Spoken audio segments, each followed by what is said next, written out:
when we cited you in contempt, you are weeping before your lawyer because you remember your own child na may iwan, a special child. Buhay siya eh. Buhay siya, Colonel Garma. Umiiyak ka na, buhay siya. Ito patay. Ikaw ang city director. Ito patay. Nagsalita ka pa. Nagsalita ka ba dito? Ang sabi mo, bakit isa lang ang namatay? Bakit isa lang ang pinatay? Oh, samantalang napakarami nila. Ako po si Police Lieutenant Colonel Santi Mendoza. Ako po ay isang alagad ng batas. Matapat kong ginampanan ang aking tungkulin na walang pag-alinlangan at handang isakripisyo ang aking buhay para lang gampanan ang tungkuling iaatas sa akin ng mga nakakataas sa akin. Nais ko pong ipaalam sa kumiting ito na may mga lumapit na po sa akin na mga mataas na opisyal at ma-influensyang tao at ipilit akong pinalalagda sa ng isang preparadong sinumpang salaysay para idiin at idawit ang mga dating opisyal ng PNP at para mailayo ang isyu sa mga totoong tao na nag-utos sa akin para gawin ang masabi ko na ngayon at mali at mapanlinlang na kautusan. Ako po ngayon ay voluntaryong magbibigay ng aking nalalaman at ilalahad ang aking naging partisipasyon sa isang pangyayari sa aking pagkakaalam ay bahagi ng aking tungkulin bilang isang tagasugpo ng salot ng ating lipunan, ang iligal na droga. Ngunit ako po ay nalinlang at napaniwala ang ibinigay na tasking sa akin ay makakatulong laban sa droga. Subalit ito pala ay ginamit sa kasangkapan para sa pansariling interes at masamang layunin. Ang paghahayag kong ito ay maglalagay sa panganib hindi lamang sa aking buhay, kundi kasama din ng aking pamilya. Subalit, ako ay may tungkulin na iwasto ang aking naging pagkukulang dahil ako ay nalinlang kaya't panindigan at haharapin ko kung anuman ang kahantungan ng aking paglalahad ng katotohanan kahit ito ay maging katumbas ng aking buhay. Sana po sa aking paglabas at pagsabi ng totoo ay maibsan ang hinagpis at mabigyan ng hustisya si Attorney Wesley Barayuga at linisin ang pangalan ng mga taong idinawit lamang dito at panagutin ng tunay na may kasalanan. Sa panguli, taos puso po akong humingi ng patawad sa mga taong naapektuhan ng pangyayaring ito, lalong-lalo na po sa pamilya Barayuga na naulila dahil sa maling gawa at panlilinlang ng taong may kinalaman nito. Mr. Chair, may I read my affidavit? Go ahead. Sige lang.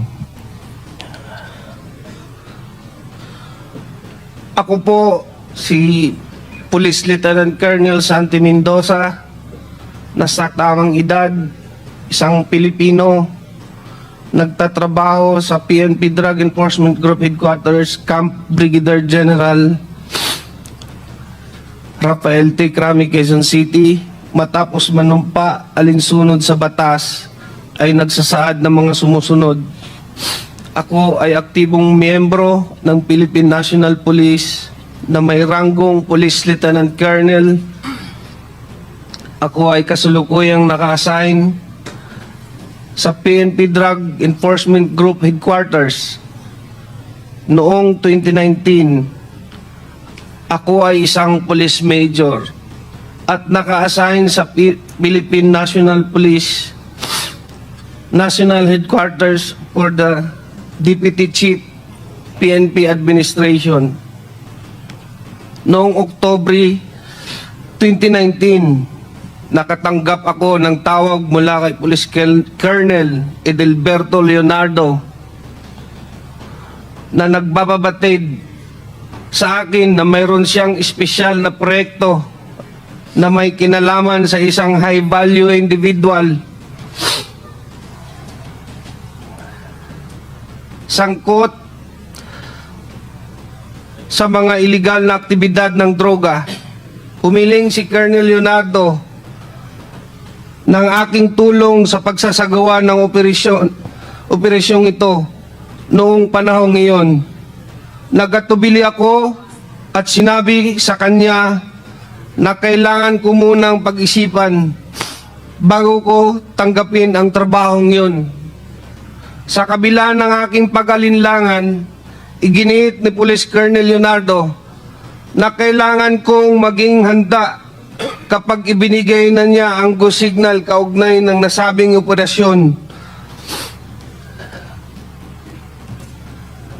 Sinabi pa niya na ang pagsasagawa ng proyektong ito ang magdidikta sa direksyon ng aking karera bilang isang pulis. Noong Pebrero 2020, muling nag-follow up si Police Colonel Leonardo at nagbigay ng karagdagang detalye kabilang ang pangalan ng target na kanyang tinutukoy bilang isang Wesley Barayuga, na nalaman ko siya ay kalihim ng Philippine Charity Sweepstakes Office. Noong panahong iyon, binigyan din niya ako ng sinopsis na naglalarawan sa umano'y pagkakasangkot nito sa iligal na droga.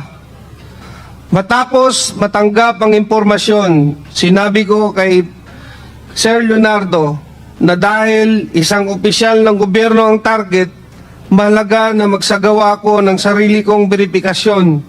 Ngunit sinabi niya na hindi na kinakailangan dahil ang utos ay mula kay GM Garma,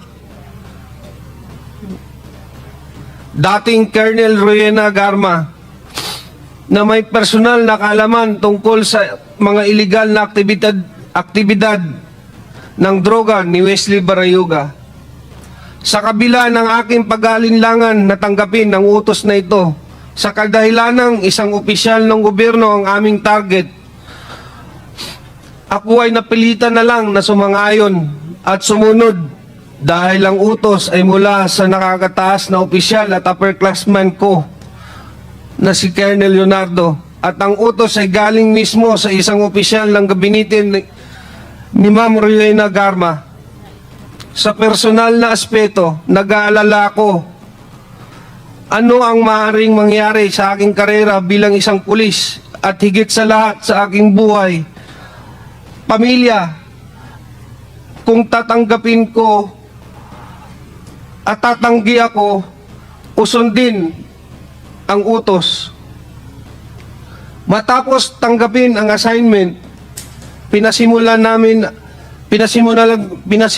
ko ang paghahanda para sa proyekto, kabilang ang pag-recruit ng isang angkop na tao para isagawa. Kinausap ko si Nelson Mariano na kilala kong may network kaugnay sa ganitong klaseng operasyon. Dahil siya ang aking dating informant sa mga personalidad ng droga at binigyan ko siya ng paunang detalye ng proyekto. Gayunpaman, bago maisakatuparan ang anumang aksyon, dumating ang COVID-19 pandemic na nagresulta ng pagpapatupad ng mahigpit na lockdown sa National Capital Region na nagpahirap upang may pagpatuloy ang operasyon noong panahong iyon. Sarado ang mga tanggapan ng gobyerno at limitado ang galaw ng mga tao, kaya mahirap masubaybayan o masundan ang target. Matapos lumuwag ang mga lockdown measures at restriction, muling nakipag-ugnayan sa akin si Colonel Leonardo noong Hunyo 2020 at binigyan din ang kahalagahan ng proyekto, lalo na't matagal na ang lumipas mula sa kanyang paunang utos. Sa kanyang panghihikayat, sumang-ayon ako na muling kausapin si Nelson Mariano upang alamin kung nakahanap na siya ng taong angkop sa itinakdang gawain. Nakumbinsi ko si Nelson Mariano na lumahok sa operasyon base sa intelligence report na tinanggap namin mula kay Police Colonel Leonardo, na siya namang nakuha niya mula kay Ma'am Garma. Nagsasaad na si Wesley Barayuga ay sangkot sa mga iligal na aktibidad ng droga. Sinabi rin ni Police Colonel Leonardo na may isang taong nagngangalang Tox ang makikipag-ugnayan sa akin at magbibigay ng karagdagang impormasyon tungkol sa target. Ang nasabing Tox, ayon kay Police Colonel Leonardo, ay isang bata ni Ma'am Garma mula sa CIDG. Matapos makatanggap ng tawag mula kay Tox, sinabi ko sa kanya mag-coordinate siya sa aking middleman na si Nelson Mariano na siyang magbibigay ng impormasyon sa designated hitman.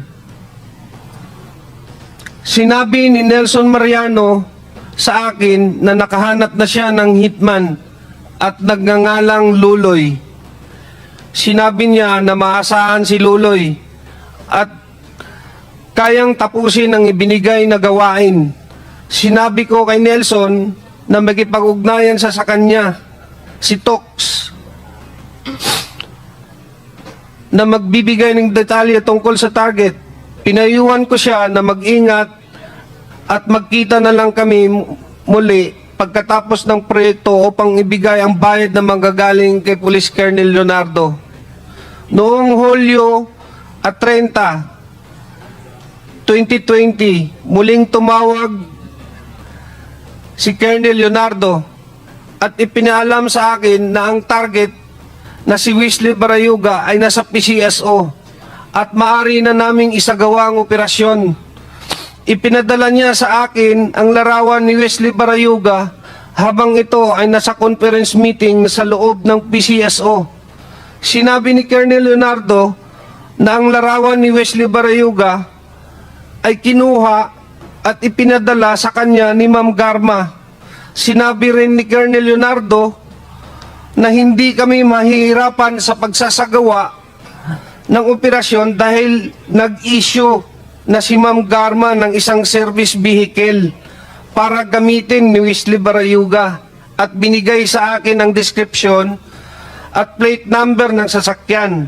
Sinabi niya na maaari na naming tirahin si Wesley Barayuga pagkatapos niyang lumabas sa gusali. Ipinasa ko ang lahat ng impormasyong ito kay Nelson Mariano. Matapos na matagumpay na naisagawa ang operasyon, ipinaalam sa akin ni Police Colonel Leonardo na si Ma'am Garma ay nagbigay ng 300,000 bilang kabayaran para sa aming trabaho. At ito ay iabot ni Tox sa aking middleman na si Nelson Mariano. At nang magkita kami ni Nelson, inabot niya sa akin ng halagang 40,000 bilang aking bahagi sa kabayaran. Isiginagawa ko ang salaysay na ito upang patunayan ang katotohanan ng mga nabanggit na pangyayari kaugnay sa pagpatay kay Wesley Barayuga na isinagawa sa ilalim ng utos at direktiba nila Police Colonel Edelberto Leonardo at Ma'am Rowena Garma. Bukod dito, ginawa ko ang pahayag na ito ng kusa Walang anumang pamimilit, panggigipit, o anumang uri ng kabayaran, salapi man o kahit anuman, at para sa anumang legal na layunin na maaari nitong paggamitan. Bilang papatotoo, aking nilagdaan ng ang salaysay na ito noong September 25, 2024 sa lungsod ng Quezon. Congressman Pimentel, go ahead. Mr. Chair, can I proceed with my interpellation? Go ahead, go ahead. Sinabi na naman ni Colonel Mendoza dito sa sinumong sa Mr. Chairman, this with due respect, Congressman Pimentel, can you play the video, please, before you interpolate, Mr. Chairman?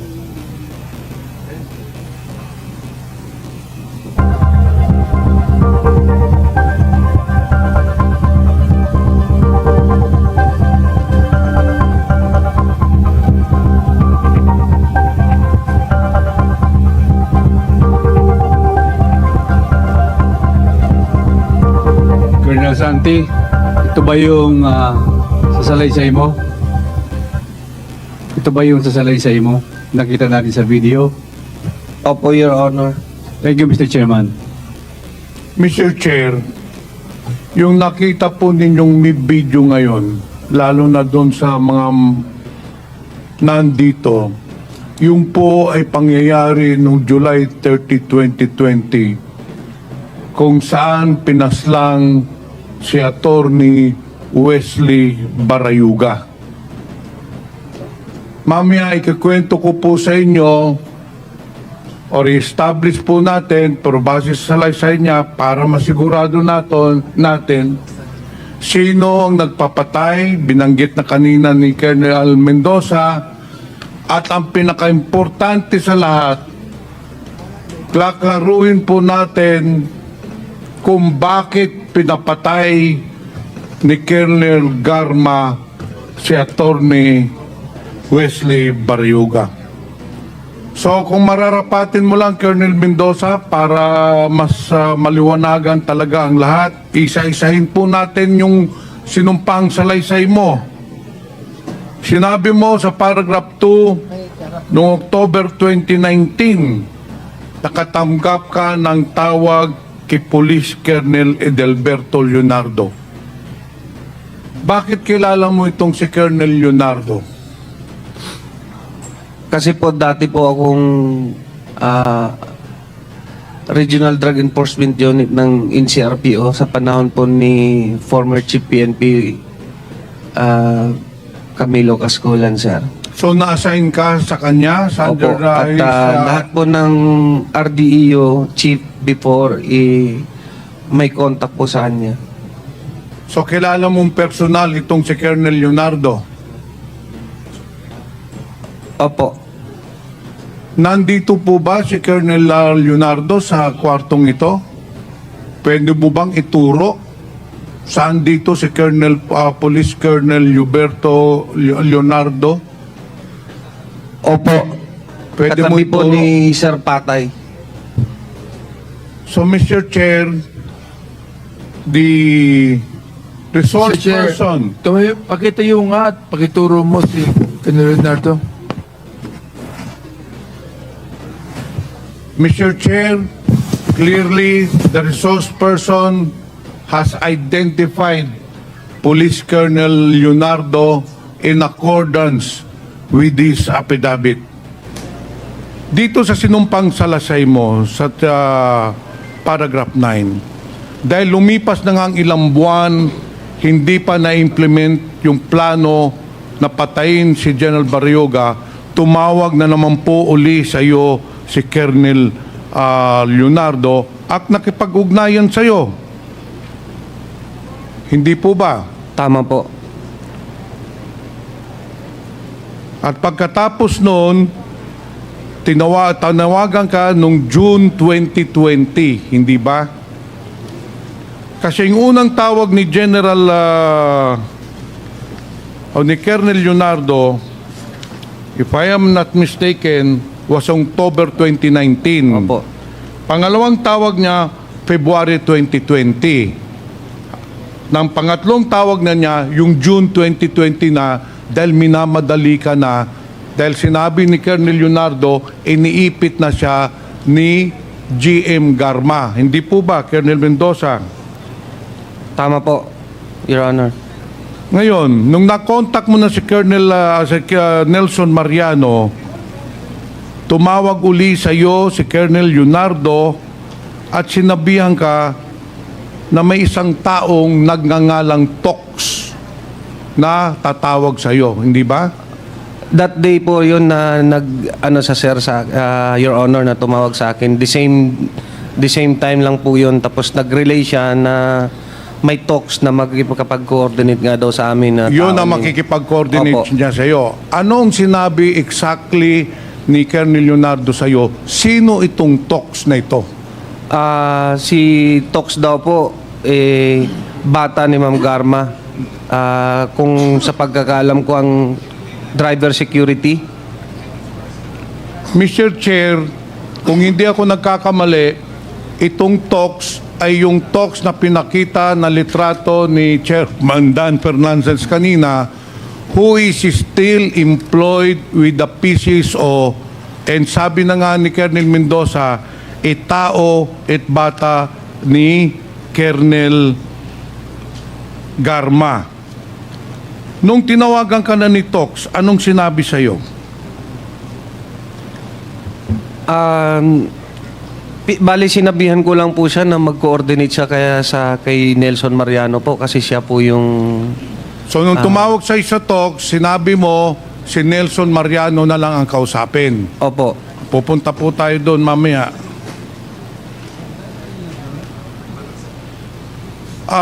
Nelson Mariano, nung nagkausap kayo ni Tox, anong pinag-usapan ninyo? Magandang hapon po, Your Honor. Oh. Binibigay niya po sa akin yung mga impormasyon, lahat ng detalye, sasakyan, at oras ng paglabas ni General Barayuga. So in short, binigay sa iyo ni Colonel Leonardo lahat ng information, whereabouts ni General Barayuga. Ang nagbigay po si Tox. Si Tox na ang Tox po. nagbigay. Ngayon, sa paragraph 12, Colonel Mendoza, nagkausap kayo ni Nelson Mariano at sinabihan kang nakahanap na siya ng hitman. Ano ang pangalan ng hitman na nahanap niya? Ang sabi ni Nelson, alias Luloy daw po. Alias Loloy. Opo. Ano naman ang sinabi ni Colonel Leonardo sa iyo, magkanong ibabayad doon sa hitman na si Loloy? 300,000 daw po galing kay Ma'am Garma. So very clear na sinabi niya yung 300 piso na ibabayad kay Loloy, na yun ang papatay kay kay General Barayuga ay manggagaling kay Colonel Garma. Yung po ba? Opo, Your Honor. And then on July 30, 2020, nangyari na po yung pagpatay o pagpaslang kay General Barayuga, kung saan nakita po natin sa video, 2 beses na po pinalabas. Pagkatapos ng insidente, Colonel Mendoza, pagkatapos pagpaslang, ano na po ang sunod na nangyari? Sinong tumawag sa iyo? Tumawag ko sa akin si Sir Leonardo na may binibigay po daw na pabuya si Ma'am Garma. So sinong tumanggap ng 300,000? Si Nelson Mariano po. Sinong nagbigay ng 300,000 sa iyo, Nelson? Si Tox po. Si Tox. Pagkatanggap mo ng 300,000 pesos, ano na ang ginawa ninyo doon sa 300,000 pesos? Tinago ko po yung 60, binigay ko kay Colonel Santi yung 40. Yung 200, binigay ko kay Loloy sa Santa Mesa. Itong si Tox, kung makikita ninyo, ay makikilala pa ba ninyo?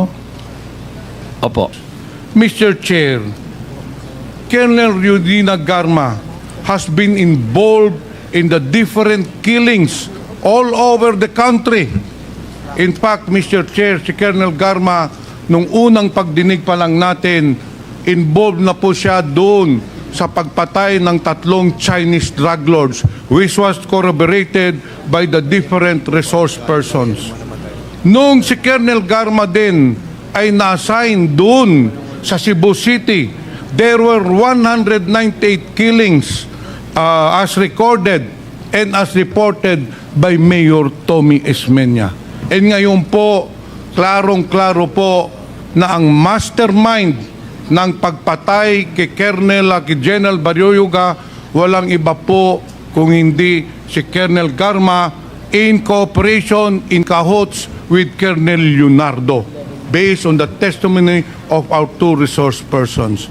Mr. Chair, Colonel Garma is a woman disguised as a meek lamb, but deep inside her, she is a ruthless killer, killing without mercy innocent people, killing without remorse innocent victims, especially on the war on drugs. Kaya, Mr. Chair, I appeal that we should include in the committee report to file murder charges against Colonel Garma and Colonel Leonardo. Thank you, Mr. Chair. Ma'am Garma, I have a question po. When did you issue the pick-up to General Barayuga? I cannot recall, Mr. Chair, kasi may mass procurement kami ng vehicle and all department managers and branch managers and those holding key positions, Were given automatic po na nagkaroon ng issuance po ng And it bagong was on the same sasakyan. time naman? Yes po, Mr. Chair. Pagbili ng sasakyan, binigyan nila ako ng list ng logistics para i-approve ko yung distribution po. At kasama po at ang, yun nga, office ng board secretary and other board of directors and managers. Okay, now, I'll ask you a direct question po, Colonel Garma. During your stint as PCSO chair, how would you describe your relations with General Barayuga? Okay naman po, nag-uusap naman po kami. Wala po akong No natatandaan. conflict? None, Mr. Chair. None. So you were not the subject of any of the investigations that were being conducted or something? No, Wala naman? Mr. Chair. I could recall, Mr. Chair, nung pag-upo ko, naalala niyo po na pinatigil po lahat ng laro. That's where the President gave instruction na mag-conduct ng thorough investigation. And to my understanding po, ang NBI po ang nag-investigate. And lahat naman po ng hiningi nila, binigay ko rin naman po. I just don't know po kay board sec kung ano naman po yung requirement na kailangan niya i-submit as far as yung board naman is concerned, Mr. Chair. So you would describe your working relationship as professional and cordial Maganda naman? po, wala Maganda po kaming naman. conflict. Yes, nag-uusap po kami. So I if we cannot were to recall. ask people in the PCSO and they would describe your relationship as ganun din sa how you described it, Yes, na Mr. okay naman? Okay naman, Mr. Chair, kasi wala po. Nagre-record lang naman po yan during board meeting. It's the board who discusses all the sensitive issues. Him as the board of the, tawag dito, secretary, he just takes note. Okay, Wala so naman po. wouldn't it be like, how would you siguro react, no, upon hearing the testimonies of Colonel Mendoza, that it was Colonel Leonardo who gave the instructions to Colonel Mendoza na galing daw sa iyo ang utos sa ligpit kay General Barayuga? Nagulat lang po ako, Mr. Nagulat Chair. lang. I didn't expect it po. So this is the first time you heard na you are being implicated in the death of General Barayuga? Yes, Mr. Chair. First time? Yes, Mr. Chair. You never heard about it before, kahit sa mga marites or chismis sa PNP? Hindi, Mr. Chair. Hindi. Okay. So you were never also investigated by any law enforcement agency as far as the death of General Barayuga was concerned? Wala po, Mr. Chair. No one asked you questions? Wala po akong maalalang may nagtanong po. Okay. Now that you heard the testimony of Colonel Mendoza, na Colonel Leonardo supposedly directed him to do this operation on your behalf, ano ang masasabi niyo kay Colonel Leonardo po, if it is true na siya ang nagutos? Mr. Chair, hindi ko po alam yung sinasabi po niya. I cannot speculate, Mr. Chair. I'm not saying it's Mendoza. I'm saying that he was saying it was si Leonardo. Kung totoo yun na si Leonardo, how would that make you feel po? Colonel Garma? I cannot speculate, Mr. Chair, because the statement of Colonel Mendoza will lead to a crime. And Okay. I do not want to make a statement that I'm not sure whether it is right or wrong for Isn't now, that Mr. Chair. precisely what makes it more interesting? That an active serviceman would put his career at the risk and testify before this committee, admitting to some wrongdoings na at the behest of, or on your request in that of the instructions of Colonel Leonardo? Don't you find that parang odd at least?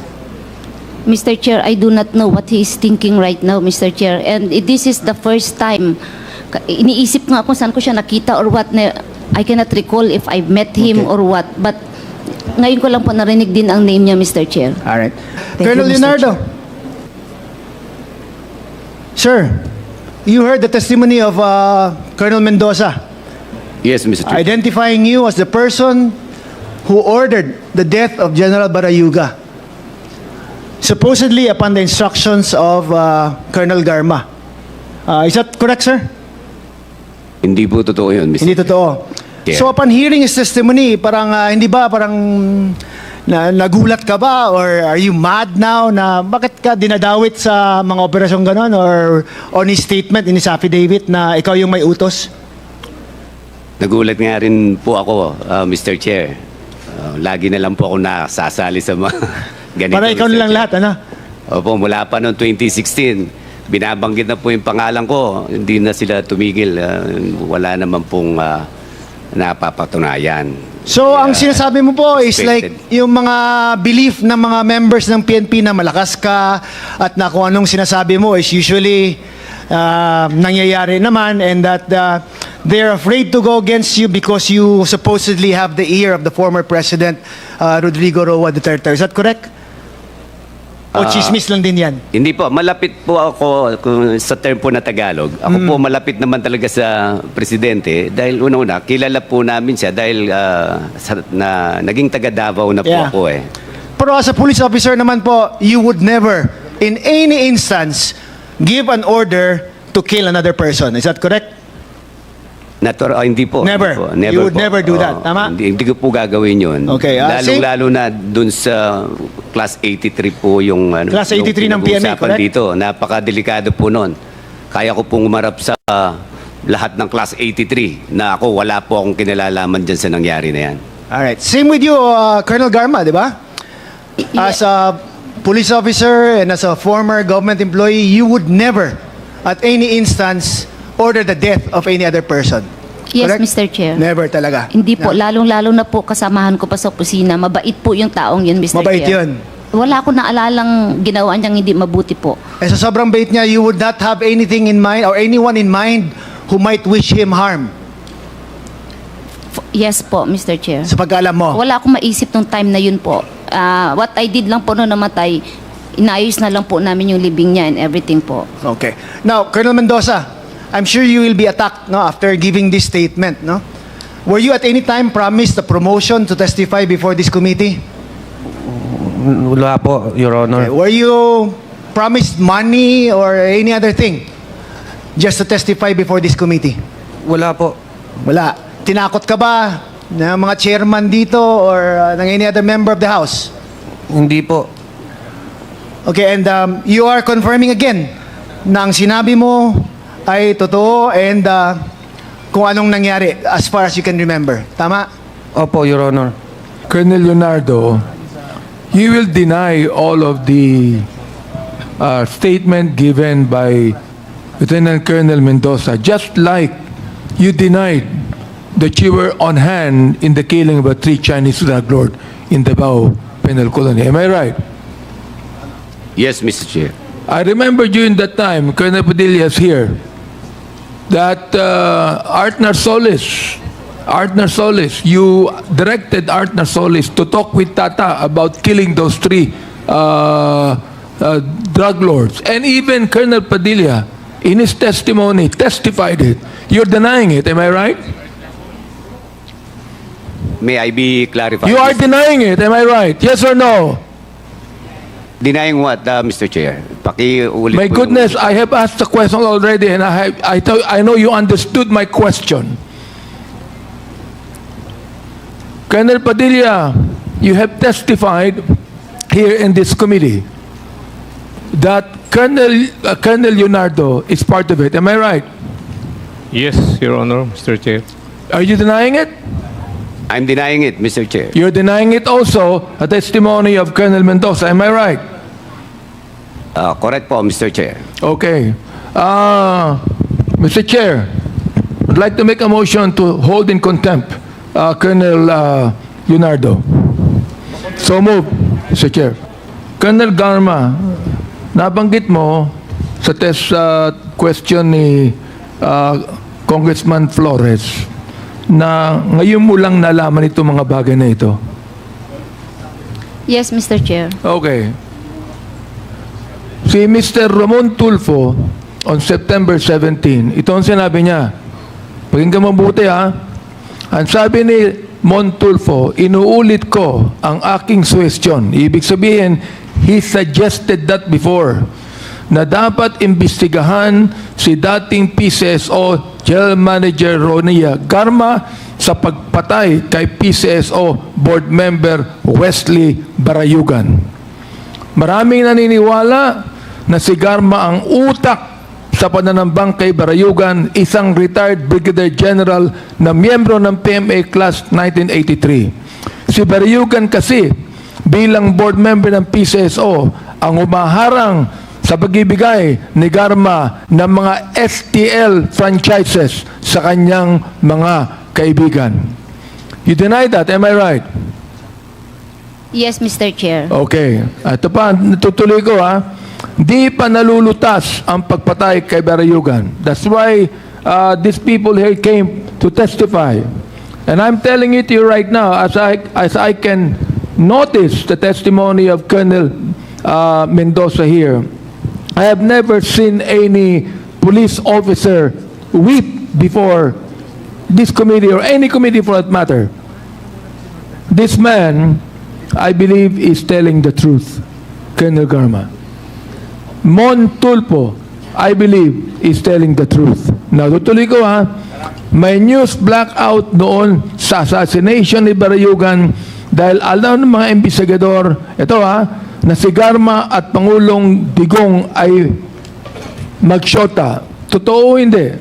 Hindi po totoo, Mr. Chair. May mga report na yung anak ni Garma na may kapansanan na anak din ni Digong. Ito totoo, di ba? Mr. Chair, can we spare my daughter, Mr. Chair? She has nothing Hindi po to totoo do yun, with di ba? this. Yes, it's Oo. not true. Napilitang alisin ni Digong sa PCSO si Garma nang umangal na ang mga generals at colonels na mga graduate din ng PMA gaya ni Barayugan. Hindi rin po totoo to, hindi ba? Wala akong Hindi alam. rin, no? Therefore, nag-isinungaling si Montulfo, nag-isinungaling si Colonel Mendoza, nag-isinungaling si Nelson Mariano. Am I right? Opinion nila yun, Mr. Chair. Then, am I Para sa right? akin Yes po, or no? para sa akin, hindi po totoo lahat. Nagsisinungaling ba sila? I cannot... Yes, Mr. Chair. Okay, now, let me go back. Let me go back when you were the chief of police of Cebu City. Nandito ang affidavit ni Baby Rosales Sino yan? Lady Rosales. na ang kanyang anak ay napatay nung ikaw ang chief of police ng Cebu City. Naalala mo?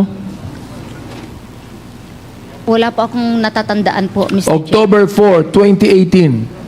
Hindi ba ikaw ang chief of police ng Yeah, I am Cebu the- City at that time? Yes, Mr. Chair. I'm the Okay, city siya po director. ay napatay nung panahon na ikaw ang chief of police. I'm the city director. There are station commanders. Ito ang under- affidavit ni Baby Rosales. Yes. All right. Now, merong case summary dito ng sworn statement ni Miss Raquel Lopez. Naalala mo si Raquel Lopez? No, Mr. Chair. Hindi mo naalala. Ito ang sinabi niya para malaman mo. Sa wikang Ingles na tinanscribe ni William Reyes, ang sabi niya, during the wake of my son, Garma and her police officers arrived in my place. Those who were attending the wake scampered away from upon seeing them. Garma was enraged as she hollered out and strut around. She was angry at us for holding awake on the death of my son. She yelled out, "Why is there only one dead? There are many of them here." You are also denying that. Yes, Mr. Chair. You are. Yes.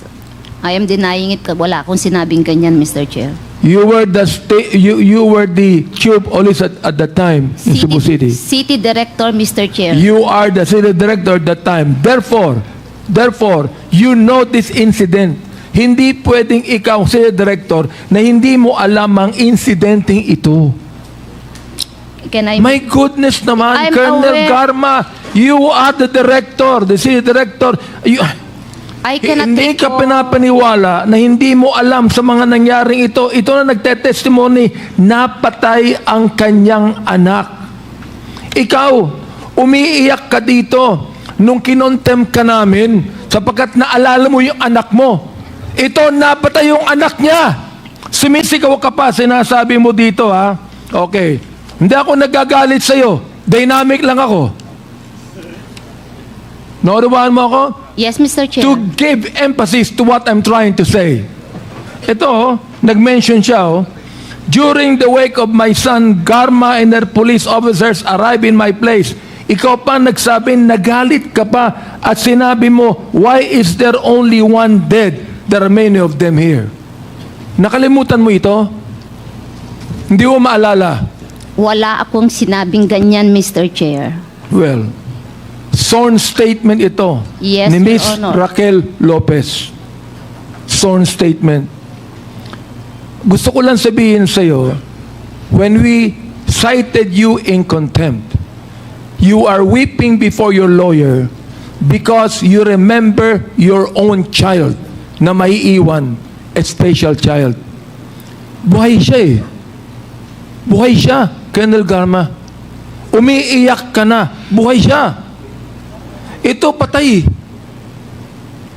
Ikaw ang city director. Ito patay. Nagsalita ka pa. Nagsalita ka pa dito. Ang sabi mo, bakit isa lang ang namatay? Bakit isa lang ang pinatay? Oh, samantalang napakarami nila. And you're telling me now, you're denying that, Mr. Chair? Hindi mo lang siguro maalala at baka nakalimutan mo sapagkat matagal na ito eh. 2018 pa ito eh. Baka nakalimutan mo. Ipinapaalala ko lamang sa iyo, you're under oath here, ha? And we are trying to pass legislation so that this will not happen again.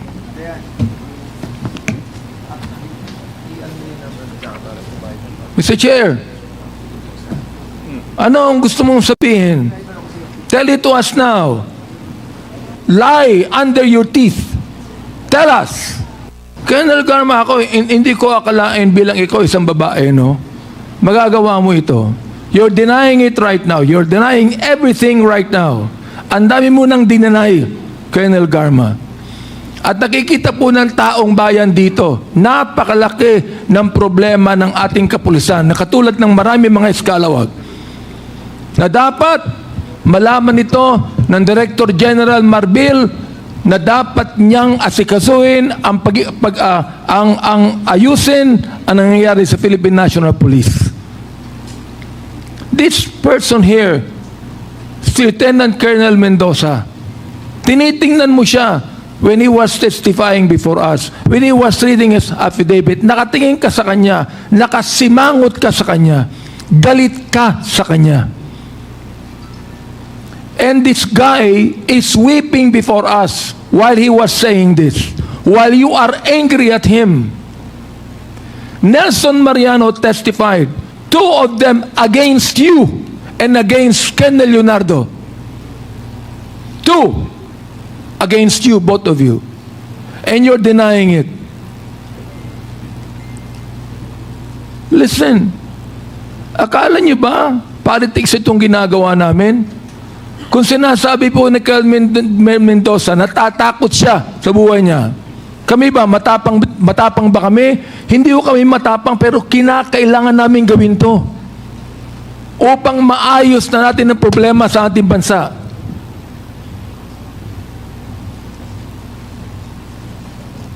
Di ba gusto mo rin ayusin, Colonel Garma? Yes, Mr. Chair. Gusto mo yung ayusin, Colonel Leonardo? Gusto nyo rin ayusin, di ba? Yes, Mr. Chair. Ayusin natin. Magsabi kayo ng totoo. Look, I will be recommending to the Quad Committee that the DOJ, who is right now hearing this, make charges against you. My goodness, hindi kami korte. Pero alam nyo, binanggit na namin sa inyo lahat ng legislation na nais naming gawin. Upang sabihin po sa taong bayan na ito pong hearing na ito is not trying to prosecute you as criminals. But we would like to draft and file legislation that would finally stop all of the things that we are hearing right now. Ito, kaya na pa kita pinagmamasdan Mr. Chair. When Colonel Mendoza was actually reading his affidavit and he was already weeping and you're there looking at him, angry at him. These are two people against you. Nais niyo po ba na kami ay magdagdag pa ng mga testimony against you to prove that you are lying to us? Ayan. Ayan si Atty. Conti is there. Hindi lang po nakapunta rito ang mga witnesses, Mr. Chair, sapagkat sila ay hindi makaalis sa kanilang mga trabaho. The witnesses are poor families and they cannot get out of their jobs. But they want to be here and they want to testify against you people that did not even give due process to those that you killed. Whether they are drug pushers or mistaken identity, yet all Filipinos must be accorded due process. Am I right, Colonel Garma? Yes, Mr. Chair. All right. Your Honor. Now, naniniwala ka sa aming mandate dito na dapat namin itong imbestigahan upang finally we'll put an end to these things. Nais kong sabihin sa inyo, gusto ko na rin matapos ito sapagkat nakakapagod na rin pakinggan ang mga kasinungalingan ninyo. Nakakapagod na, Mr. Chair. Pero look itutuloy po namin ito. Bakit? Sapagkat ang Kongreso ang gumagawa ng batas. Gumagawa ng batas upang matigil na lahat ng mga bagay na ito. Mr. Chair, yun lamang po ang gusto kong sabihin. GM, meron po ba kayong kasi hindi ko natanong to kanina, I missed it doon po sa PSS SLI, sa Public Safety Savings and Loan Association, meron po ba kayong 23 million na cash deposit doon noong 2020 and 2021? Yes, Mr. Chair. May deposit po ako. 23 million na nakadeposit sa'yo doon? Yes, Mr. Chair. Or more than that? No, it's not more than, Mr. Chair, kasi meron na akong dati So saan ang galing yung pera? na dinedeposit ko na nakadeduct po. Saan sa galing akin. po yung perang 23 million? May binenta po ako na galing po sa mother ko when she died, Mr. Chair. Ano pong property yon, Madam GM? Yung pong 5 sets na jewelry niya po na napundar niya for 15 years. Okay, kasama po ba sa salian to itong pinasok niyo rito? No, Mr. Chair, kasi po gratuitous, it was only turned over to me nung later part na lang po. Nakakagulat naman po, no? 2020 saka 2021 yung pinasok ng 23 million. At, 3 million ka po? Si Chairman Acop, 3 million lang daw yung kanyang Public Safety Savings and Loan Association. Kayo po, Colonel, 23 million. Hindi po kayo nagugulat sa pinasok niyong pera? Sige, Chairman. Is that your capital contribution for Peace Life? Mr. Chair, it was kasi later lang. Hindi Yes po, yes. sagutin mo ako. Yes, Mr. Chair. May limit yung, wala bang limit yung capital contribution for Peace Life, just like AFS Life? Can I explain, Mr. Chair? Tinatanong nga kita eh. Yes, Mr. Chair. During that time, parang inopen kasi. So, sabi ko, okay, ilipat ko na lang yung pera. Better, kasi tumutubo po. Hindi ba, I do not know the members of Peace-Lie here. Ang pagbibigay ng capital contribution is for a member, 75,000 every 3 months. Pag hindi member, yung kamag-anak mo is mas maliit kaysa 75. Nagtataka ako, bakit ikaw umabot ng 23 million? Isang Hindi po. bigay yun? Hindi po isang bigay, Mr. Chair. And how many tranches did you contribute that to your capital contribution sa Peace-Lie? I did it twice and paglipat din ng mga income ng other. Mr. Chair, that's unbelievable. Kaya nga medyo nagtataka lang ako. Okay. Dalawang bigay yung 23 million doon sa PSS Lai nung 2020 saka 2021. So, hindi ba to 23 million ng 2020 saka 23 million ng 2021? Are you sure? Yes, hindi po ganun. So, total na to nung 2020 at ang 2021. Accumulate, yes po, total na po lahat. Total tong 23 million. So we will be asking General Managuelod as well, the President of the PSSLI, no, para makita po natin yung amount kung nagsasabi po kayo ng totoo. You remember nung August 18, 2024 when we started the investigation of the Davao Colony incident wherein Superintendent Padilla was here and nag-start na po yung mention about you and Commissioner Leonardo. Do you remember meron ka bang bangko sa PS Bank sa Mandaluyong? Yes or no? Yes, Mr. Chair. Did you withdraw 15 million during that time? No, it's not 15 million, Mr. Chair. Magkano withdraw mo? 20? No, Mr. Chair, 10, Mr. Chair. 10 million Yes. ang withdraw mo. Okay. Where did you get that that amount of 10 million? Savings ko po yun. Savings din also. Yes po. Ang dami mo naman savings sa GM Garma. Meron ka ng savings sa PPSLI, may mga properties ka pa. At you remember your houses sa Cebu? You have 3 houses sa Cebu. No, Mr. Chair. Wala kang bahay doon? Wala kang bahay sa Central Visayas, sa Cebu City, sa Sitio Tupas? We will find out. Sa Kantipla 1, Tabunan, Cebu City. Kantipla. Kantipla. Was that the, Mr. Chair, na... Your house. Ilang beses ka nakita dito? Nagpunta po ako, Mr. Chair. Pero Correct. it's not. Cebu City, sa may Transcestal Highway, Cebu City. Wala din po, Mr. Chair. So yung sa Tabunan ay sa iyo na bahay?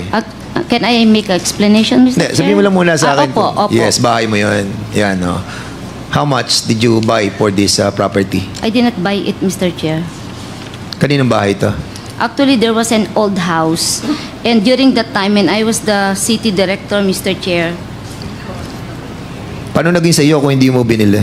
I will explain. Sige, go ahead. If you will allow me, Mr. Chair. Yes. I'll just get my notes. Okay. During that time, Mr. Chair,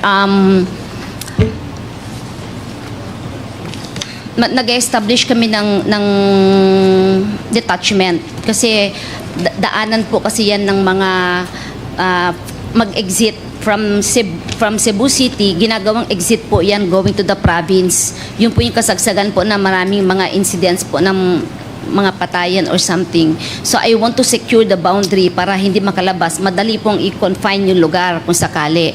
So nag-establish kami na detachment po doon. And nakita ko po, may area doon na inalaw naman kami to establish, and there's an old house. Okay. So kinuha mo yung property ngayon? Can I explain further? Yes. What you're trying to tell us that naglagay kayo ng detachment just like in Hilltop na naglagay ka rin ng detachment na ginastos mo ng almost 1 million, pero yung bahay mo nandun sa may taas. Is that correct, di ba? Ganun ang sitwasyon mo eh. Yung detachment nasa ibaba para mabantayan yung bahay sa itaas. Yun yung sa hilltop. Yung dito sa Cebu, Hilltop. meron din kayong detachment and then meron din property. I'm referring to only one area, Mr. Chair. Okay. It's not a... So isang on the- detachment lang to na pinag-uusapan natin. Yes, Mr. Chair. And during that time po, marami po mga officers na nagpatayo din ng property nila doon. If you will allow me to mention, gumaya lang po ako, Mr. Chair. O, sige. Ang Sino? usapan lang naman doon is, bawal magputo ng puno, magtanim ka na magtanim, alagaan mo yung lugar. So sino yung mga sinasabi mo mga officers na there's meron din? a 4-story house doon owned by General Medina. May bungalow po doon sina Sir Sinas, kina General Delvo, General Lee po, may container van, sina Sir Minong, Pem Solante, may house po and a cockpit arena po doon. Meron din pong foundation lang po na hindi natapos, owned by 2 generals and other police officers po. Can you submit that copy of those personalities that you have mentioned? Yes, Mr. Chair. I want to see all those personalities that you have mentioned to us. Okay. Si Chuck Barondog, meron ding bahay doon? Chuck. Colonel, meron ka rin bahay doon sa Hilltop? Thank you, ma'am. Sir, Meron ka rin bahay? Yes or no? no, sir. Wala kang bahay doon kay Ibon? No, sir. Sa Hilltop? In Cantipla, sir, no, sir. Speak louder. Sir, no, negative, sir. Wala kang bahay doon, ha? Sir. Did you issue GM kay sa Mandaue City ng STL operation kay Piona Trading and Supply Corporation owned by Ibon Barondog, Mandaue City? In-issue mo ba siya ng authority to operate? Yes or no? Piona po ang nanalo po sa Yes. bidding. Yes, Mr. Oo, Chair. kay Ibon. Nasa Kasi- record naman po. Oo, nasa record talaga na in-issue mo na asawa ni Kenrel Barondog, si Ibon Barondog, na siyang first nominee ng STL party list. At siya rin ang presidente ng STL Foundation na binigyan mo ng 2 milyon out of the PCSO fund para sa Mandaue City. Di ba? On the record, Mr. Chair. Okay, on the record. And I still believe that the operation of STL in the whole country is still being controlled by GM Garma with these people that were people na appointed in the PCSO. For the information of GM Garma, yung asawa po ng first cousin mo na si Miss Emmy Ubales na asawa ni anong harango niya? Corporal na first cousin mo, si Corporal Junjun Ubales, is the secretariat head ng STL Core Group during your time. Mr. Chair, can I... Wait. At si Igel Awakay, na job order lamang, no? And walang capacity to be appointed as technical assistant B, nilagay mo rin tao mo. can And that's the I, reason why you control the STL core group who decide who's going to win. Because, Mr. Chairman, nagsasubmit sila ng mga feasibility study. And all this feasibility study that was submitted to the STL core group, sila po ang mumahawak. First cousin niya, asawa ng first cousin niya, si Miss Emmy Ubales. And Mr. Chairman, this is very crucial for us to find out if still, no? Kasi, GM Garma, no? Your 23 million from PSS Lai, your 10 million from PS Bank, your different properties that was established in this Quadcom, and the dollars that are being exchanged for the Philippine money for dollars with Bilela. This confirms, where did you get all of this money?